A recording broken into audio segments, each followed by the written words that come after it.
സച്ചു, നീ ഇങ്ങനെ കരയല്ലേ? അവൾക്കൊന്നുമില്ലടാ, ഒരു ഹെഡ് ഇഞ്ചുറി. അത് ഡോക്ടർ പറഞ്ഞില്ലേ, പേടിക്കാനൊന്നുമില്ല എന്ന്. എനിക്ക് സമാധാനം കിട്ടാൻ വേണ്ടി കണ്ണേട്ടൻ എന്നോട് കള്ളം പറയുക.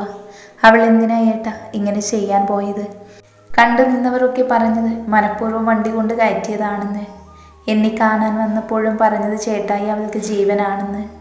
ദിക്കുട്ടൻ്റെ മൗനം അവളെ കൊല്ലാതെ കൊല്ലുന്നു എന്ന്. ഇനി ദിക്കുട്ടൻ കാരണമാണോ അവൾ? അവൻ്റെ അവഗണന അവൾക്ക് സഹിക്കാൻ പറ്റുന്നതിലും കൂടുതലായിരിക്കണം സച്ചു. അതായിരിക്കും പെട്ടെന്നുള്ള തോന്നലിൽ ആരും ഇങ്ങനെ ചെയ്തത്. ഞാൻ അവളുടെ വീട്ടിൽ വിളിച്ചു പറഞ്ഞിട്ടുണ്ട്. ആയുഷ ഹോസ്പിറ്റലായതുകൊണ്ട് വരാൻ ലേറ്റാകും അവർ. ചേട്ടായിയോട് പറഞ്ഞു. സാക്ഷി പറഞ്ഞപ്പോഴാണ് സിദ്ധു ദീക്ഷിത്തിനെ വിളിക്കുന്ന കാര്യം ഓർത്തത്. ആദരങ്ങിൽ തന്നെ ഫോൺ എടുത്തപ്പോൾ അവന് മനസ്സിലായി തൻ്റെ കോൾ വരാൻ കാത്തിരിക്കുകയാണെന്ന്. അളിയ, എന്ത് സിദ്ധു? നീ എത്രയും പെട്ടെന്ന് നാട്ടിൽ വരണം. മംഗലത്ത് സൂപ്പർ സ്പെഷ്യാലിറ്റി ഹോസ്പിറ്റൽ. അടുത്ത ഫ്ലൈറ്റ് കിട്ടുമെങ്കിൽ അടുത്ത് തന്നെ ഫ്ലൈറ്റ്. നിനക്ക് വേണ്ടി ഇവിടെ ഒരാളുണ്ട്. നീ കാര്യമൊന്ന് തെളിച്ചു പറ സിദ്ധു. ആരുവിനൊരു ആക്സിഡൻറ്റ്. വെറും ആക്സിഡൻ്റ് അല്ല, സൂയിസൈഡ് ചെയ്യാൻ ശ്രമിച്ചതാണ്. ആഴത്തിൽ തലയ്ക്ക് മുറിവുണ്ട്. ഇപ്പോൾ ഓപ്പറേഷൻ തിയേറ്ററിലാണ്. നിനക്ക് പറ്റുമെങ്കിൽ വരണം എന്ന് ഞാൻ പറയില്ല. നാളെ നേരം വെളുക്കുന്നതിന് മുൻപ് നീ ഇവിടെ കാണണം. ഇതും പറഞ്ഞ് കൂടുതലൊന്നും സംസാരിക്കാൻ നിൽക്കാതെ സിദ്ധു ഫോൺ കട്ട് ചെയ്തു. ആരുവിനെ റൂമിലേക്ക് മാറ്റുമ്പോൾ സിദ്ധുവും സാക്ഷിയും കൂടെ തന്നെ ഉണ്ടായിരുന്നു. ആരുവിൻ്റെ അമ്മയും അച്ഛനും അവളോട് എന്തിനാ ഇങ്ങനെ ചെയ്തതെന്ന് ചോദിച്ചതിന് ഒരു ചിരി മാത്രമായിരുന്നു മറുപടി. അപ്പോഴാണ് സാക്ഷി അവിടെ നിൽക്കുന്നത് അവളുടെ ശ്രദ്ധയിൽപ്പെട്ടത്. ആഹാ, തമ്പുരാട്ടി ഇവിടെ ഉണ്ടായിരുന്നു. നീ കാരണം അല്ലടി എൻ്റെ മോളിപ്പോൾ ഇങ്ങനെ കിടക്കുന്നത്. എനിക്കുറപ്പാണ് നിനക്ക് കിട്ടാത്ത നല്ല ജീവിതം എൻ്റെ മോൾക്ക് കിട്ടരുത് എന്ന നിന്റെ സ്വാർത്ഥത. മൂദേവി, നിന്നെപ്പോലെ വഴിപിഴച്ച് ഒരുത്തിയെ. ബാക്കി പറയാൻ പോകുന്നതിന് മുൻപ് സിദ്ധു അവിടെ ഇരുന്ന് ഒരു സ്റ്റീൽ പാത്രം ശക്തിയിലെടുത്ത് താഴേക്ക് എറിഞ്ഞിരുന്നു. ഇനി ഒരക്ഷരം നിങ്ങൾ എൻ്റെ പെണ്ണിനെ കുറിച്ച് മിണ്ടിപ്പോകരുത്. അവളില്ലെങ്കിൽ ഇപ്പോൾ നിങ്ങളുടെ മോളിങ്ങനെ പോലും കാണില്ലായിരുന്നു. പകരം അപ്പോഴും സച്ചുവിനെ കുറ്റം പറയാൻ മാത്രം നിങ്ങൾ നാവ് ഉയർത്തു. ഒരിക്കൽ പറഞ്ഞു ഞാൻ, ആരുടെയും ഒന്നും ഇവൾക്ക് വേണ്ട എന്ന്. പിന്നെ വീണ്ടും വീണ്ടും നിങ്ങൾ എന്ത് കാര്യത്തിനാണ് അതേ കാര്യം ഇങ്ങനെ കിടന്ന് പറയുന്നത്? എന്താ മനസ്സിന് പേടിയുണ്ടോ? സച്ചു എന്തിനെങ്കിലും വരുമെന്ന്? എങ്കിൽ ചെവി തുറന്ന് കേട്ടോ, നിങ്ങളുടെ ഒന്നും ഇവൾക്ക് വേണ്ട. ഒരിക്കലും അതിനു വേണ്ടി അവൾ വരികയുമില്ല. പിന്നെ എൻ്റെ പെണ്ണിന് നേരെ നിന്ന് പ്രസംഗിക്കുമ്പോൾ എവിടെ നിന്നാണ് പ്രസംഗിക്കുന്നത് എന്ന് കൂടെ നോക്കണം. മംഗലത്ത് സൂപ്പർ സ്പെഷ്യാലിറ്റി ഹോസ്പിറ്റൽ. നിങ്ങളുടെ അച്ഛൻ ഉണ്ടാക്കിയ വകയല്ല ഇത്. അതുകൊണ്ട് മര്യാദയ്ക്ക് മാത്രം ഇവിടെ സംസാരിക്കുക. സച്ചുവിന് ഓരോ വാക്കും പറയുമ്പോൾ മനസ്സിൽ ഓർക്കുക, അവൾ നിങ്ങൾ എന്ത് പറഞ്ഞാലും കേൾക്കുന്ന സാക്ഷി ചന്ദ്രദാസ് അല്ല, ഇപ്പോൾ സാക്ഷി സിദ്ധാർത്ഥാണ്. ഇനി ഇവളെക്കുറിച്ച് മോശമായി നിങ്ങളൊരു വാക്ക് മിണ്ടിയ പ്രായം ഞാനങ്ങ് മറക്കും. സിദ്ധാർത്ഥിന് ക്ഷമ കുറച്ച് കൂടുതലാണ്. പക്ഷേ താലി കെട്ടിയ പെണ്ണിനെ പറയുന്നത് കേട്ടു നിൽക്കാൻ നിങ്ങളുടെ ഭർത്താവിനെ പോലെ നട്ടലില്ലാത്തവനല്ല ഞാൻ. വെറുതെ പ്രായത്തിന് മൂത്തവരെ തല്ലി എന്ന ചീത്തപ്പേര് കൂടി നിങ്ങൾ എനിക്ക് തരരുത്. ഇവൾ മൂദേവിയല്ല, എൻ്റെ മഹാലക്ഷ്മിയാണ്. എൻ്റെ ജീവിതത്തിൽ ഐശ്വര്യം മാത്രം കൊണ്ടുവന്നവൾ. അത് നിങ്ങളെ ബോധിപ്പിക്കേണ്ട കാര്യം എനിക്കില്ല. ഇനി ഇവിടെ കിടന്ന് അമ്മായി പ്രസംഗിച്ച താഴെ എറിഞ്ഞ ഗ്ലാസ് കൊണ്ട് നിങ്ങളുടെ തലയ്ക്കെറിയും ഞാൻ. ചോദിക്കാൻ ഇവിടെ ആരും വരില്ല. എന്താ, കാണണോ നിങ്ങൾക്കത്? സിദ്ധുവിൻ്റെ കയ്യിൽ നിന്നും കേൾക്കാനുള്ളത് കേട്ടപ്പോൾ അമ്മച്ചി ഹാപ്പി. ഹോസ്പിറ്റൽ റൂമിന് മുന്നിൽ സാക്ഷിയുടെ കൂടെ സിദ്ധു എന്തൊക്കെയോ ആലോചിച്ചിരിക്കുമ്പോഴാണ് ദീക്ഷിത് കയറി വന്നത്. മുഖം കണ്ടാൽ അറിയാം നന്നായി കരഞ്ഞിട്ടുണ്ടെന്ന്. എന്താ കുഞ്ഞി, എന്തിനാ അവൾ ഇങ്ങനെ ചെയ്തേ? സ്വന്തം പെണ്ണിൻ്റെ മനസ്സ് വിഷമിപ്പിക്കുമ്പോൾ ആലോചിക്കണം. വിഷമം സഹിക്കാൻ പറ്റാതെ വരുമ്പോൾ അവൾ അങ്ങനെ പലതും ചെയ്യുമെന്ന്. സിദ്ധു ആയിരുന്നു മറുപടി കൊടുത്തത്. സിദ്ധു, എൻ്റെ അവസ്ഥ ആണറിയ നിന്റെ അവസ്ഥ. അതുപോലെ തന്നെയാണ് അകത്ത് കിടക്കുന്നവളും അവളുടെ അവസ്ഥ. ആ അവസ്ഥയിൽ അവൾ പലതും പറഞ്ഞു. ചെയ്തത് തെറ്റാണെന്നറിഞ്ഞപ്പോൾ ഒരു പട്ടിയെ പോലെ നിന്റെ പുറകിൽ വന്നവൾ. പറയാനുള്ളതെല്ലാം പലതവണ നിന്നോട് പറയാൻ ശ്രമിച്ചു. അപ്പോൾ സ്നേഹിച്ച പെണ്ണിനേക്കാൾ അനിയത്തിയുടെ തട്ട് താഴെ പോയി. അനിയത്തിയുടെ സന്തോഷത്തിന് വേണ്ടി ഓർമ്മ വെച്ച നാളു മുതൽ നിന്നെ മനസ്സിലിട്ടു നടക്കുന്നവളെ വേണ്ടെന്ന് വെച്ചു. ദാ എൻ്റെ കൂടെ നിൽക്കുന്നുണ്ടല്ലോ നിന്റെ അനിയത്തി. ഇവളെ ഞാൻ ആദ്യമായി കണ്ടിട്ട് 1 വർഷമാകാൻ പോകുന്നു. ഞങ്ങൾ തമ്മിൽ അടുപ്പമായിട്ട് 6 മാസം. എൻ്റെ പെണ്ണായി കൂടെ ജീവിക്കാൻ തുടങ്ങിയിട്ട് 1 മാസം. ഇത്ര സമയത്തിനുള്ളിൽ അവൾ എൻ്റെ ജീവൻ തന്നെയായി. അവൾക്ക് വേദനിച്ചാൽ നോവുന്നത് എനിക്കാണ്. എൻ്റെ കണ്ണ് നിറഞ്ഞ നിന്റെ അനിയത്തിക്ക് സഹിക്കില്ല. എനിക്കൊരു തലവേദന വന്ന അവൾക്ക് ടെൻഷനാണ്. അറിയാതെ എൻ്റെ ശബ്ദമുയർന്ന സച്ചു ആ ദിവസം ഉറങ്ങില്ല. ഒരു ഭാര്യയും കാമുകയും തമ്മിൽ ഒരുപാട് വ്യത്യാസമൊന്നും ഇല്ല അളിയ. വെറും 1 വർഷം കൊണ്ട് നിന്റെ അനിയത്തിക്കിപ്പോൾ എല്ലാം ഞാനാണ്. അവളെ ചുറ്റിയാണ് എൻ്റെ ലോകം തന്നെ. അങ്ങനെയുള്ളപ്പോൾ വർഷങ്ങളായി സ്നേഹിച്ചിരുന്ന നിങ്ങളുടെ കാര്യം എനിക്ക് ആലോചിക്കാവുന്നതാണ്. എന്നിട്ടും നീ സച്ചുവിന് വേണ്ടി സ്നേഹിച്ച പെണ്ണിനെ ചേട്ടനായി പോയി. ഇല്ലെങ്കിൽ നിന്റെ മുഖത്ത് എൻ്റെ 5 വിരൽ പതിഞ്ഞേനെ. പോയി അവളെ സമാധാനിപ്പിക്കട പുല്ലേ. നിനക്ക് വേണ്ടി ആ പാവം കുറേ വേദന തിന്നു. തലയിൽ 11 സ്റ്റിച്ചുണ്ട്. വേദന കൊണ്ട് പുളയുക. കയ്യും കാലും ഒന്നും അവൾക്ക് അനക്കാൻ വയ്യ. ഇതിലും കൂടുതൽ അതിനെ വിഷമിപ്പിച്ച ദൈവം പോലും പൊറുക്കില്ല. ചെയ്ത തെറ്റിന് അവൾ എന്നോടും സച്ചുവിനോടും സോറി പറഞ്ഞില്ലേ. ഞങ്ങൾക്കില്ലാത്ത എന്ത് പ്രശ്നമാണ് നിനക്ക്? പോയി ആരുവിനോട് സംസാരിക്ക്. ആ കിളവി എന്തെങ്കിലും പറഞ്ഞ എന്നെ വിളിച്ചാൽ മതി. അവരെ അവിടെ നിന്നും തൂക്കിയെടുത്ത് കളയുന്ന കാര്യം ഞാൻ ഏറ്റു. സീരിയസ് ആയി സംസാരിച്ച സിദ്ധുവിൻ്റെ അവസാന ഡയലോഗ് കേട്ട് ചിരിക്കണോ കരയണോ എന്ന അവസ്ഥയായിരുന്നു ദീക്ഷിത്തിന്. നിങ്ങൾക്ക് വല്ല സിനിമയിൽ അഭിനയിക്കാൻ പോകായിരുന്നു. പെട്ടെന്ന് സാക്ഷി പറഞ്ഞതും ഇവളെന്ത് കോക്കനട്ടാണ് പറയുന്നത് എന്ന എക്സ്പ്രഷൻ ആയിരുന്നു സിദ്ധുവിന്. അല്ലെങ്കിലും എനിക്കറിയാം വൈഫി, എന്നെ കാണാനേ കരണ്ടാക്കുന്ന പോലെയാണെന്ന്. നീ ഇങ്ങനെ എന്നെ പൊക്കല്ലേ. നിങ്ങളുടെ സൗന്ദര്യമല്ല ഞാൻ ഉദ്ദേശിച്ചത്. കണ്ടാലും മതി. തെങ്ങിനെ പോലെ നീളവും ഉരുട്ടിക്കയറ്റിയ ബോഡിയും മുള്ളിനെ പോലെ കൊണ്ടു കയറുന്ന കുറേ കുറ്റിത്താടിയും എന്നെ കൊണ്ട് കൂടുതൽ പറയിപ്പിക്കരുത്. ഡി കുരുട്ടെ, രാവിലെ കഷ്ടപ്പെട്ട് വർക്കൗട്ട് ചെയ്തുണ്ടാക്കിയെടുത്ത എൻ്റെ ബോഡിയാണ് നീ ഇങ്ങനെ പുച്ഛിക്കുന്നത്. ബ്ലഡി ഗ്രാമവാസീസ്. ഇത് ഇങ്ങനെയാക്കാൻ ഞാനെടുത്ത കഷ്ടപ്പാട്.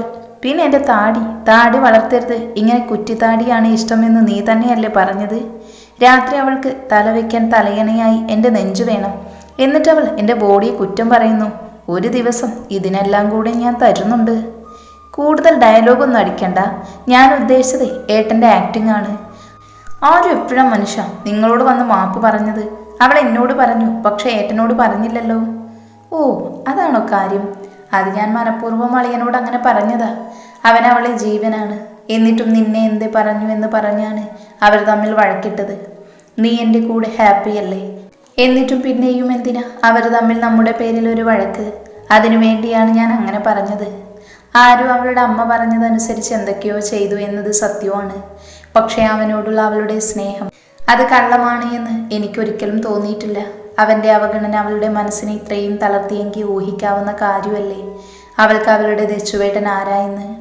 ഒരു നല്ല കാര്യത്തിന് വേണ്ടി കള്ളം പറയുന്നത് കുഴപ്പമില്ല എന്നല്ലേ ശ്രീകൃഷ്ണൻ പറഞ്ഞിട്ടുള്ളത്. ഒന്ന് ക്ഷമിക്കു ഭാര്യയെ. റൂം തുറന്നു കയറിയ ദീക്ഷിത്തിന് ആരുവിൻ്റെ അവസ്ഥ കണ്ട് സഹിക്കാൻ പറ്റിയിരുന്നില്ല. എങ്കിലും അവനെ കണ്ടപ്പോഴുള്ള അവളുടെ കണ്ണിലെ തിളക്കം ഒരു വേള അവളെ ചുംബനങ്ങൾ കൊണ്ട് മൂടാൻ തോന്നി അവന്. ദീക്ഷിത് വന്നപ്പോൾ അവർക്ക് പ്രൈവസി കൊടുക്കാൻ എന്ന പോലെ ആരുവിൻ്റെ അച്ഛനും അമ്മയും വെളിയിലേക്ക് ഇറങ്ങി. കാര്യമെത്ര വഴക്കിട്ടാലും അവർക്കറിയാം ആരു ഒരിക്കലും അവളുടെ ദച്ചുവേട്ടനില്ലാതെ ജീവിക്കില്ല എന്ന്. അത്രത്തോളം ആരുവിൻ്റെ ഉള്ളിൽ അവൻ്റെ മുഖമാണ്. ദീക്ഷിത് അവളുടെ അടുത്ത് വന്നിരുന്നപ്പോഴും ആരുവിൻ്റെ മുഖത്തൊരു പുഞ്ചിരി ഉണ്ടായിരുന്നു. ഞാൻ ശല്യത്തിന് വരില്ല ദച്ചുവേട്ട. ഇത് പെട്ടെന്ന് മനസ്സ് കൈവിട്ടപ്പോൾ പറ്റിപ്പോയതാണ്. ആ നിമിഷം ആരെയും ഓർത്തില്ല. മരിക്കണമെന്നാണ് തോന്നിയത്. അങ്ങനെ മരിക്കാനും വേണ്ടി നിനക്ക് എന്ത് പ്രശ്നമാണ് ആരു? എനിക്കൊരു പ്രശ്നവും ഇല്ല ദച്ചുവേട്ട. ഞാൻ പറഞ്ഞില്ലേ, ആ നിമിഷം തോന്നിയതാ. എന്തിനിപ്പോൾ വന്നേ?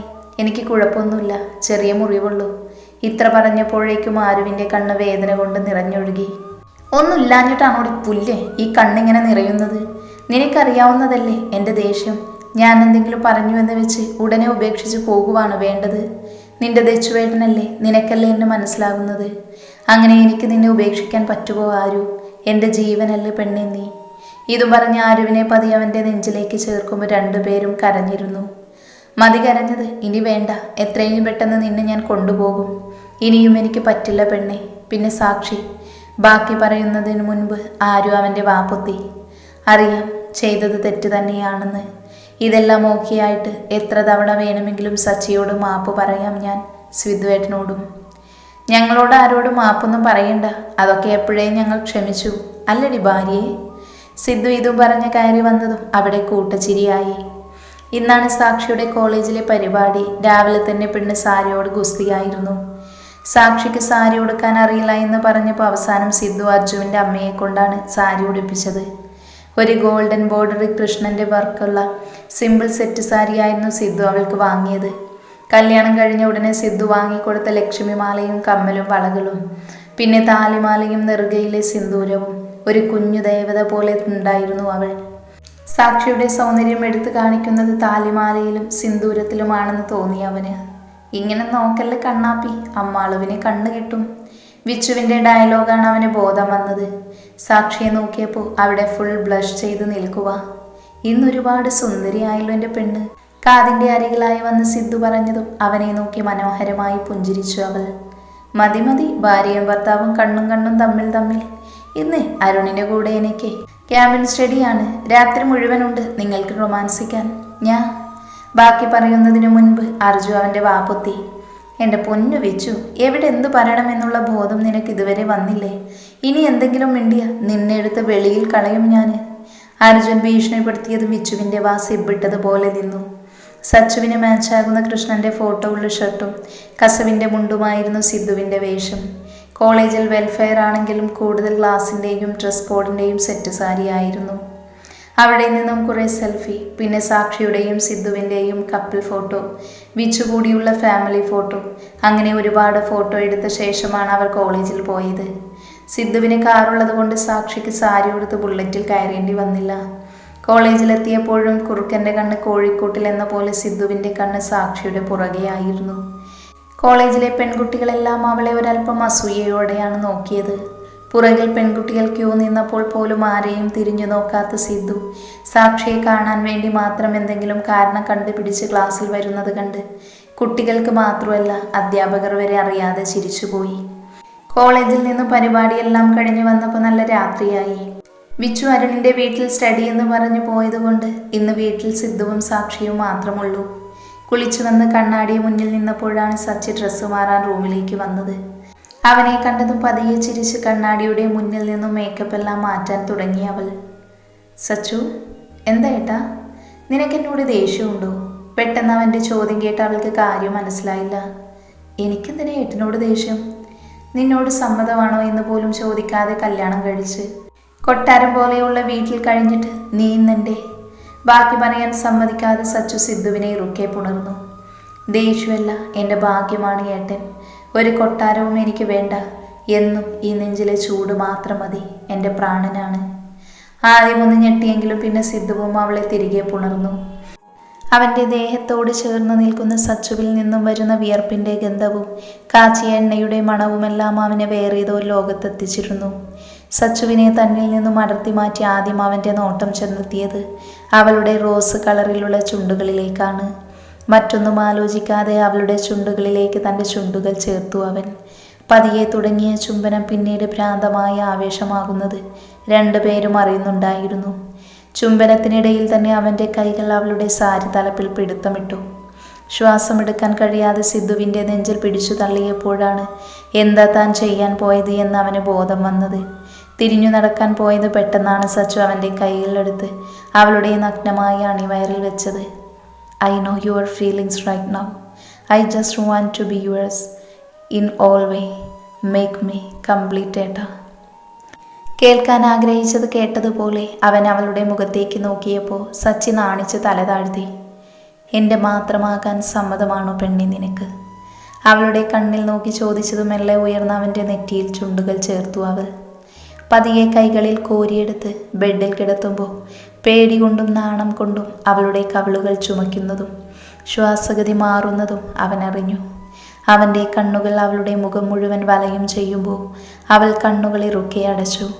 അവനൊന്ന് ചിരിച്ചുകൊണ്ട് അവളുടെ നെറ്റിയിലായി ചുംബിച്ചു. പിന്നെ കൺപോളകളിൽ കവിൾത്തടങ്ങളിൽ ഒടുവിൽ അത് അവളുടെ ചുണ്ടിലേക്കെത്തി. അവൻ മെല്ലെ അവളുടെ കീഴ്ചുണ്ട് നുകരാൻ തുടങ്ങി. നിമിഷങ്ങൾക്കകം അത് മേൽചുണ്ടിലേക്ക് ചേക്കേറി. പല്ലുകളും നാവും പോലും ആ ചുംബനത്തിന് കൂട്ടായി എത്തിയപ്പോൾ അതൊരു ഭ്രാന്തമായ ചുംബനമായി മാറിയിരുന്നു. അവൻ്റെ ചുണ്ടുകൾ മെല്ലെ അവളുടെ കഴുത്തിലേക്ക് അരിച്ചിറങ്ങി. ഓരോ സ്പർശനത്തിലും ആ പെണ്ണ് വിവശയായിരുന്നു. കഴുത്തിൽ അവൻ്റെ നാവുകൾ അലഞ്ഞപ്പോൾ അവൾ കൂടുതൽ തളർന്നു. പല്ലുകളും നാവും അവിടെ എന്തിനോ വേണ്ടി തിരയുമ്പോൾ സാക്ഷിയുടെ കൈകൾ അവൻ്റെ പുറത്ത് മുറിവുകൾ ഉണ്ടാക്കി. അവൻ്റെ കൈകൾ കൊണ്ട് തന്നെ വിവസ്ത്രമാകുന്നതും അവൻ അവൾക്ക് പുതപ്പാകുന്നതും പെണ്ണറിയുന്നുണ്ടായിരുന്നു. അവൻ അവളുടെ മാറിലേക്ക് മുഖം പൊഴുത്തിയപ്പോൾ പെണ്ണെന്ന് ഉയർന്നു പൊങ്ങി. സിദ്ധുവിൻ്റെ കൈകൾ അവളുടെ നാഭിച്ചുഴിയിൽ കുസൃതി കാട്ടുമ്പോൾ പെണ്ണ് പൂർണ്ണമായും തളർന്നിരുന്നു. പുറത്ത് കൈകൾ മുറുകുന്നത് മനസ്സിലാക്കി പതിയെ അവളെ വേദനിപ്പിച്ചുകൊണ്ട് തന്നെ അവൻ അവളിൽ ആഴ്ന്നിറങ്ങി. വേദന സഹിക്കാൻ വയ്യാതെ ശബ്ദമുയർന്നപ്പോൾ അവൻ അവളുടെ ചുണ്ടുകൾ അവൻ്റേതുമായി കൊരുത്തു. ഒടുവിൽ തളർന്ന് അവളുടെ മാറിലേക്ക് വീഴുമ്പോഴും സച്ചുവിൻ്റെ കൈകൾ അവനെ ചേർത്ത് പിടിച്ചിട്ടുണ്ടായിരുന്നു. പതിയെ അവളിൽ നിന്നും അടർന്നു മാറി സാക്ഷിയെ നെഞ്ചിലേക്ക് ചേർക്കുമ്പോൾ രണ്ടുപേരും ഹാപ്പിയായിരുന്നു. തന്നെ എല്ലാ അർത്ഥത്തിലും പൂർണ്ണമാക്കിയവനോട് അവൾക്ക് ബഹുമാനം തോന്നി. ഒരുപാട് വേദനിച്ചോ സച്ചു? ഇല്ല. ഇന്ന് ഈ ദിവസം നീ അറിയേണ്ട ഒരു കാര്യമുണ്ട് പെണ്ണേ. എന്ത്? പുതപ്പ് കൊണ്ട് ഒന്നുകൂടെ പുതച്ച് അവനിലേക്ക് ചേർന്നു അവൾ. നീ ഒരിക്കൽ എന്നോട് പറഞ്ഞില്ലേ, മംഗലത്ത് ഗ്രൂപ്പിൻ്റെ തല, ആ തല ഞാനാണ്. എന്ത്? വിശ്വാസം വരാതെ ഞെട്ടിയണീറ്റവളെ തന്നിലേക്ക് ഒന്നുകൂടെ ചേർത്തു. സത്യമാണ് സച്ചു, മംഗലത്ത് ഗ്രൂപ്പ് എൻ്റെയാണ്. അച്ഛനായി തുടങ്ങി വെച്ചതാണ്. MBA കഴിഞ്ഞ് മുഴുവൻ സമയവും ബിസിനസ്സിലേക്ക് തിരിയും ഞാൻ. ഒരിക്കൽ ഞാൻ പറഞ്ഞില്ലേ, സിദ്ധാർത്ഥിൻ്റെ രാജ്ഞിയാണ് നീയെന്ന്. അത് നീ രാജ്ഞിയായിട്ട് തന്നെയാണ്. നീ ഇങ്ങനെ എൻ്റെ നെഞ്ചിൽ ചേർന്ന് കിടക്കുന്ന ദിവസം എല്ലാം നിന്നോട് പറയുമെന്ന് നേരത്തെ ഉറപ്പിച്ചതാണ് ഞാൻ. ഇതുവരെ പറയാത്തതിന് എന്ത് ശിക്ഷയും നീ എനിക്ക് തന്നു. പക്ഷേ മിണ്ടാതിരിക്കല്ലേ. കൊച്ചുകുട്ടികളെ പോലെ അവൻ പറഞ്ഞപ്പോൾ സച്ചു ഒന്നുയർന്ന് അവൻ്റെ കുറ്റിത്താടിയിൽ ചുണ്ടുകൾ അമർത്തി. എനിക്കെല്ലാം അറിയണം, ഇന്നല്ല നാളെ. I don't want to spoil this beautiful night. Sakshi പറഞ്ഞതും സിദ്ധു അവളെ ഒന്നുകൂടെ തന്നിലേക്ക് ചേർത്തു.